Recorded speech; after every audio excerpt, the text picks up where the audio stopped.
Bismillahirrahmanirrahim.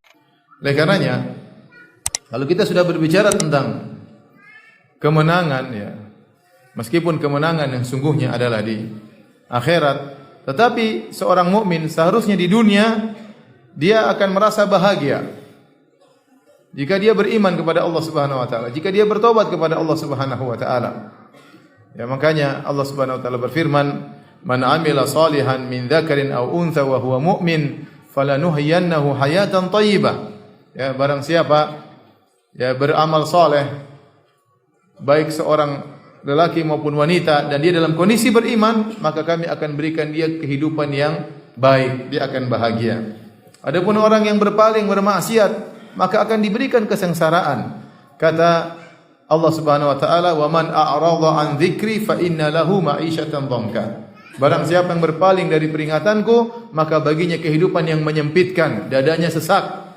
Maka orang beriman seharusnya dia menang di dunia sebelum menang di akhirat. Harusnya dia sukses di dunia sebelum sukses di akhirat. Makanya Al-Imam Ibnu Taimiyah rahimahullahu taala pernah berkata, "Inna fid dunya jannatan man lam yadkhulha lam yadkhul jannatal akhirah." Sungguhnya di dunia ada surga, yaitu ada kebahagiaan. Barang siapa yang di dunia tidak bisa masuk surga tersebut, dia tidak akan meraih surga di akhirat. Ini isyarat dari Syekhul Islam Ibnu Taimiyah rahimahullahu taala bahwasanya orang beriman itu pasti bahagia, pasti bahagia apapun kondisi yang dia hadapi. Selama dia beriman, selama kalau dia bermaksiat, dia bertobat kepada Allah Subhanahu wa taala.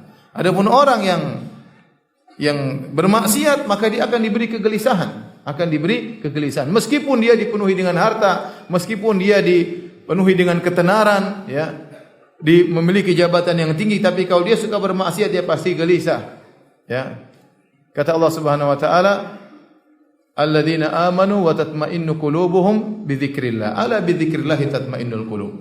Sungguhnya orang-orang yang beriman, ya, wa tatma'innu qulubuhum, dan hati mereka menjadi tenteram dengan mengingat Allah. Ketahuilah dengan mengingat Allah hati menjadi tenang. Kalau ingat Allah hati menjadi tenteram dengan iman, dengan takwa, maka mengikuti hawa nafsu, mengikuti godaan syaitan, maka membuat hati akan gelisah.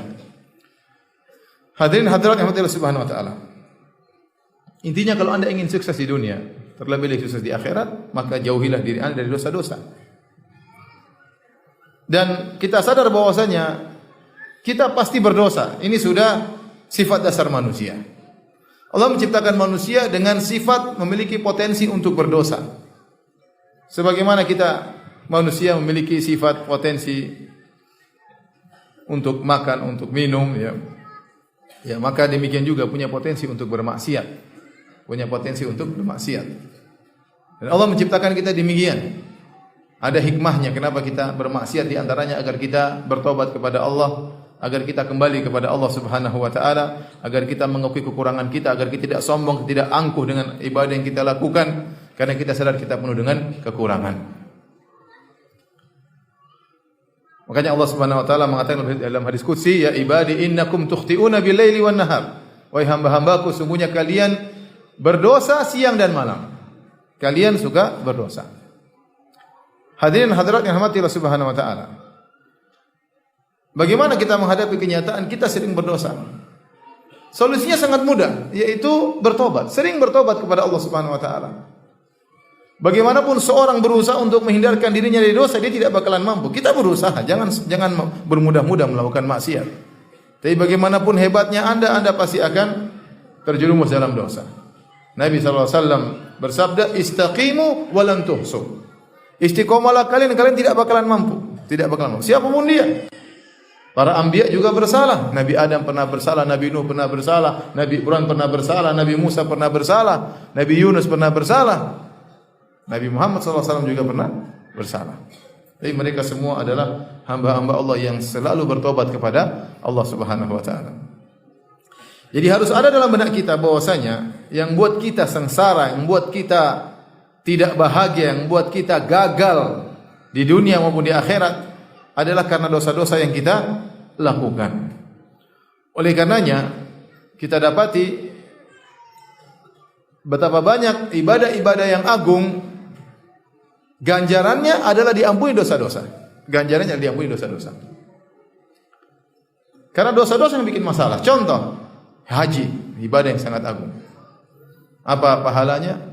Kata Nabi SAW, man hajja walam yarfuth walam yafsuk raja'a min dhunubihi kayaumi waladatuhu ummuhu. Barang siapa yang berhaji, tidak mengucapkan kata-kata kotor, tidak melakukan kemaksiatan, maka dia akan bersih dari dosa-dosanya seperti baru lahir dari perut ibunya. Jadi maghfirah ini sangat penting karena dia adalah kunci kesuksesan di dunia maupun di akhirat. Kemudian juga contohnya tadi haji menghapuskan dosa-dosa. Contohnya puasa. Kata Nabi sallallahu alaihi wasallam, "Man shoma ramadhana imanan wa ihtisaban ghufira lahu ma taqaddama min dzambi." Barang siapa yang berpuasa dengan penuh keimanan, dengan penuh pengharapan, akan diampuni dosa-dosanya yang telah lalu. Demikian juga salat. Ya, kata Nabi sallallahu alaihi wasallam, "As-shalawatul khams wal jum'ah ila al-jum'ah wa ramadan ila ramadan mukaffiratun ma bainahunna idza sunibal kaba'ir." Kata Nabi sallallahu alaihi wasallam, salat yang satu dengan salat yang lainnya, Jumat yang satu dengan Jumat yang lainnya, Ramadan satu dengan Ramadan yang lainnya akan menghapuskan dosa-dosa di antara keduanya selama dijauhi dosa-dosa besar. Jadi ya, banyak ibadah-ibadah yang agung, janji Allah adalah agar diampuni dosa-dosa. Kenapa? Karena dosa-dosa ini problem besar. Tidak mungkin kita melakukan dosa kecuali pasti ada dampaknya. Baik berkaitan dengan dunia kita maupun berkaitan dengan akhirat kita.